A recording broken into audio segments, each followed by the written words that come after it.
In the next 6 days, India has to make a choice it never wanted to make.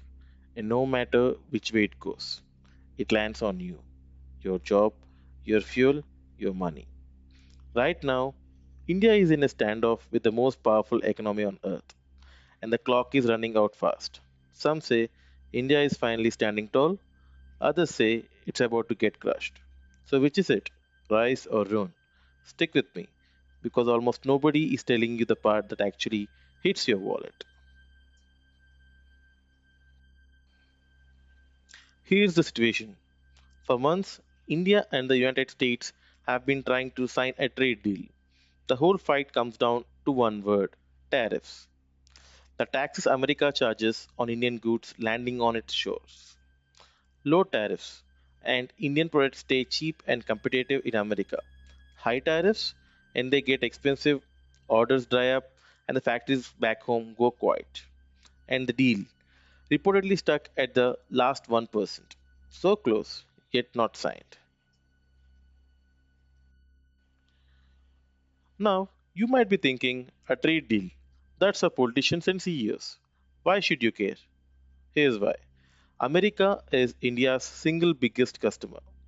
India sells around $87 billion of goods to the US every year. That's roughly 2.5% of India's entire economy. Textiles, diamonds and jewelry, seafood, leather, and carpets. Real factories, real towns, real jobs. Hundreds of thousands of them depend on America staying open for business. And this is where the clock comes in. A temporary arrangement holding these tariffs in place expires in days. If a deal isn't locked before then, the whole thing snaps into uncertainty, and tariffs could jump right back up. We've already seen what that does. When tariffs spiked earlier, India's export to America reportedly fell by nearly 30% in just 5 months. 30%. That's not a statistic, that's a shuttered units and pink slips. But here's the twist that makes this genuinely tense. It's not just about tariffs anymore, it's about oil. A powerful group of US lawmakers wants to slap tariffs of up to 100% on any country still buying Russian oil. And India is now buying record amounts of cheap Russian crude, nearly half of all the oil it imports. That cheap oil is a big reason your fuel prices aren't even higher than they already are. So India is caught in a vice. Keep buying the cheap oil that steadies prices at home, or protect its biggest export market. It may not be allowed to have both. So, how is India playing this? Surprisingly bold. Instead of rushing to sign before the deadline, India's basically said, we'll sign when the deal is good enough, and not a moment before. It's holding out for terms better than rivals like Vietnam, negotiating from strength, not from fear.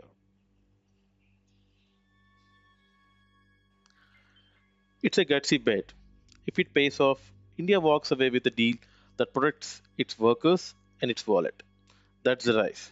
But if the clock runs out and talks break down, the tariffs come roaring back, exports crater further, and the people who pay first aren't the negotiators.